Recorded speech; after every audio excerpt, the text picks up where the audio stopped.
आहे त्याला मदत करणं 12 जणांना सुद्धा ताब्यात घेईल. मला वाटतं आपण सर्वांनीच पाहिलं असेल, ऐकलं असेल, नाखवाजींकडून ती जी काही घटना झाली त्यांनी जसं सांगितलं भयानक घटना झाली. त्यांच्या पत्नींना जसं क्रूरपणे मारण्यात आलं होतं.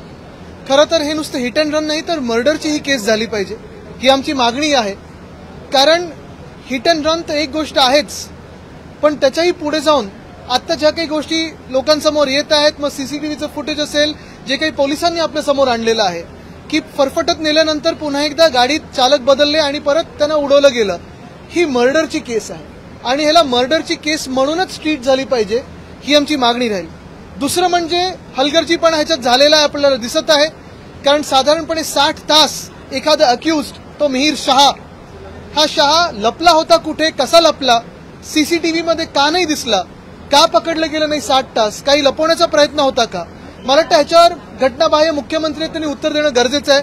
आणि आम्ही पूर्णपणे आज विचार करत होतो की जर हे पकडले गेले नसते तर आंदोलन छेडायचं की काय, पण आज नशिबाने हे पकडले आहेत. पण आज माझी मागणी हीच राहील की नुसतं हिट अँड रन नाही तर मर्डरची देखील केस या मिहीर शहावर टाकली पाहिजे. नवीन पॅटर्न राबवला जातोय का महाराष्ट्रात? गुन्हा घडल्यानंतर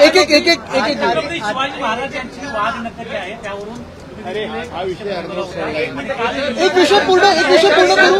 कारण एक विषय पूर्ण करू त्याच्यावर येऊ, कारण वाघनखांवर पण मला बोलायचं.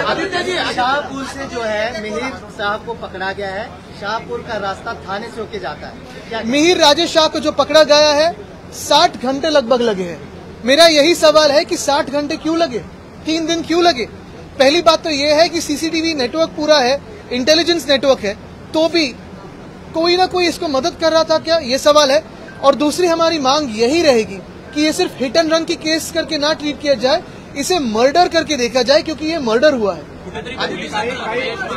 मला वाटतं बघा, मी पहिल्याच दिवशी सांगितलेलं पोलीस स्टेशनमध्ये की मी कुठेही पहिलं राजकीय आरोप करणार नाही. गेल्यानंतर मला कळलं की काय कोणाचं कनेक्शन आहे.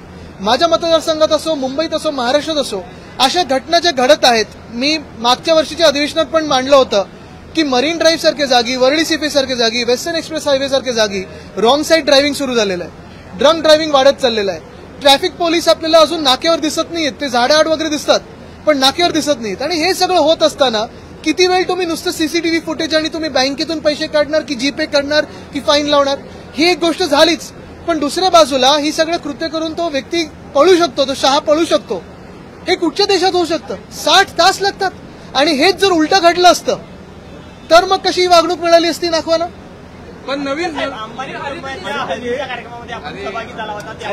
विषय पूर्ण झाला की तसं एक गोष्ट पाहायला मिळत आहे की अशा प्रकारच्या ज्या घटना होत आहे या घटनेमध्ये मुंबई पोलिसांचं खूप मोठं नाव आहे, परंतु 60 तास लागत आहे असा आपण आरोप करताय. बघा, मुंबई पोलीस खूप चांगलं काम करत असतात, दिवस रात्र मेहनत करत असतात. पण गृह खातं आणि गृह मंत्रालय, गृहमंत्री काय करत आहेत ते का स्वतः उत्तर देत नाहीयेत, ते का बोलत नाहीयेत? आम्हाला काय आता निबंध लिहून यायला लागणार त्यांच्याकडे? आदित्यजी, मुंबई असेल किंवा पुण्याची घटना असेल, या दोन्ही घटना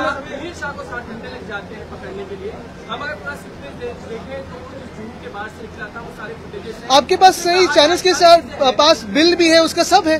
तो अगर आपके पास आ सकता है तो गृह खाता क्या करे?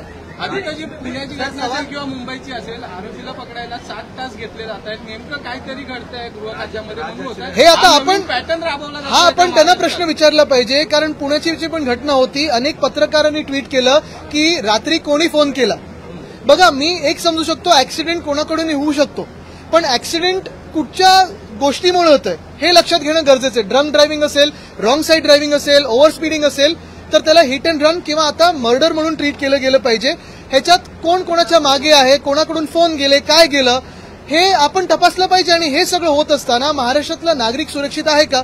आज तुम्ही बघा, ट्रेनचे ऍक्सिडेंट देशभरात होत आहेत. तुम्ही विमानतळाला गेलात तर विमानतळ कोसळतंय, रस्त्यावर कोणी चालत असेल त्याला मागून येऊन गाडी ठोकते आणि सरकार त्यांना वाचवण्याचा प्रयत्न करत आहे.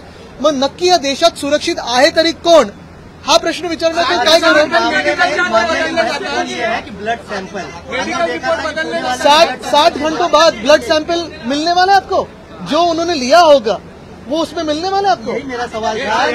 और इसलिए मेरी मांग यही है, अभी ब्लड सैंपल या इसमें न जाते हुए जो सीसीटीवी में दिख रहा है, जो ड्राइवर ने भी कहा है, जो विक्टिम है उन्होंने कहा है, नाखवा जी ने कहा है, उसे मर्डर जैसे ही ट्रीट किया जाए. क्योंकि हिट एंड रन की तो एक बात होती है, लेकिन इन्होंने घसीटते हुए डेयरी तक लेके गए और फिर रिवर्स में आके भी उड़ाया है। तो ये मर्डर ही है और मर्डर जैसे ही ट्रीट हुआ जाए। नाही, पुण्यात होता, आता ह्याच्यात मला माहित नाही, मी फोनाफोनीमध्ये जाणार नाही, पण स्पष्ट गोष्ट ही आहे की गृह खातं 60 तास लागले कशामुळे हे त्यांनी उत्तर देणं गरजेचं आहे। मी आता राजकारणात जाणार नाही, पण नक्की कोण कोणाशी जोडलेला आहे, तो स्टिकर जो पक्षाचा होता तो कोणी काढायला मदत केली, लगेच नंबर प्लेट कोणी काढायला मदत केली, हे देखील लोकांसमोर आलं पाहिजे।